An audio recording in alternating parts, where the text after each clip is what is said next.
Alright guys, so what I want to talk about today is when setting the appointments, a lot of people give you what I call a counterfeit yes. And you probably do this in real life as well.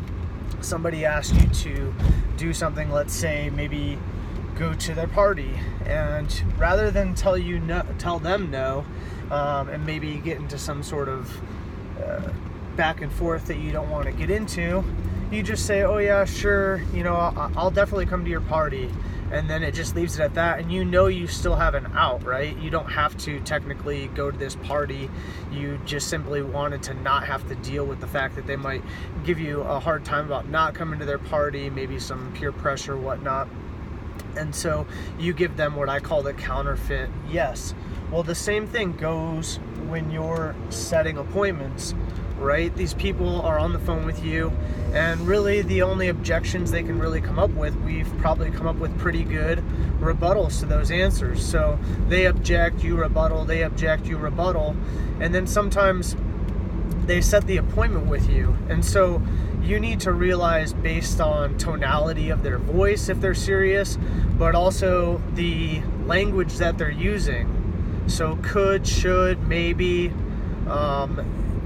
yeah, we can talk, stuff that's not like a committed answer, and that'll give you signs that they're giving you, and maybe subconsciously they're doing it, not even consciously, they're giving you kind of this counterfeit yes. So how do we overcome that and make sure that we're setting solid appointments? Well, number one, you need to pick up on that language and you need to call it out. So if they said, yeah, maybe next Tuesday will work, and I could, maybe about 5 o'clock. I would just tell them, okay, well, I'm actually blocking off this appointment because we only have 2 tax specialists, or we only have 1 mortgage specialist in your area. So we actually block off this time. I know you said maybe next Tuesday will work at 5. I really got to kind of get a pretty good commitment. Is that normally a good time for you to be able to talk? And make them commit a second time. Another way is, let's go back to the example of a party, right? Somebody invites you to a party and you just tell them yes because you don't want to have to deal with them perhaps giving you a hard time about not going. Well, on their end, if they wanted to make you more committed, they would probably get you to do something. If you can get somebody to commit to do something, then if they're a person that likes to keep, their end of the bargain up, then there's more likelihood, the more commitments that you get from them, that they're going to show up. So let's say that for the party example, you might say, okay, great. Well, I do have a Facebook group up and everybody's signing up to bring something to the party. Right now there's this, and this. Do you think you could bring one of those things? Okay, great. Do you think you could sign in to Facebook and just mark it off that you're going to be bringing that? And since you're going to be bringing the chips, just make sure that blah, blah, blah, blah. So you get them committing to bringing something to the party, to showing up. And so if they don't, they're going to be letting you down. They're going to be letting people down at the party, people that they don't want to let down. Well, you don't have that same rapport with the person on the phone, but what you can do is get them to commit to doing stuff for you before they get on the call, and also make the call seem more important for them, for them to be able to attend the call. So for tax, it might be, okay, so I have you down for next Tuesday at 5 p.m. Now, before you get on the call, I'm going to be sending an email out to you.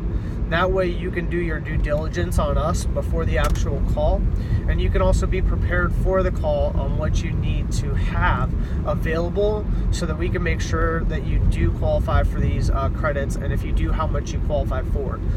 So between now and next Tuesday, do you think you'll be able to look at that email? Get them to commit to saying yes. All right.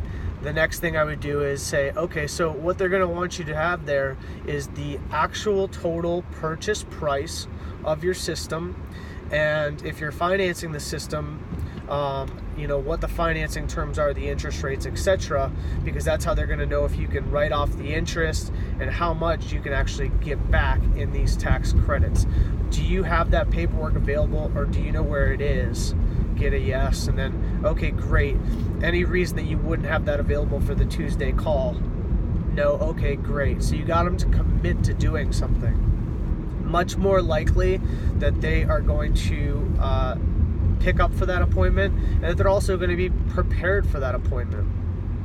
All right, so look out for the counterfeit yes, for language that is uncommitted.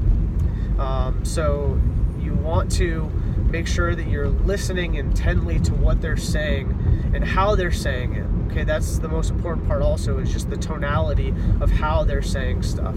All right, and if they're not sounding like they're committed, just call them out and just say, hey, you know what, John, you don't sound like this is super interesting to you, or you don't sound super committed to getting on this appointment here. I'm blocking this time off, and based on your taxes, you might be getting back $6,000-$7,000. Is this something that you want me to set up for you?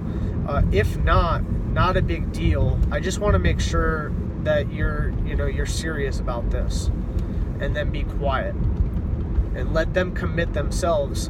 And you called them out, and they'll be like, no, I'm serious, blah blah. Or if they don't, if they say, yeah, you know what, I'm not that interested, well, guess what? We saved a spot on the calendar. We saved everybody time and yourself time, so you can move on to the next person. All right, so it's so much better to call them out than to just take appointments and then have 60% not answer.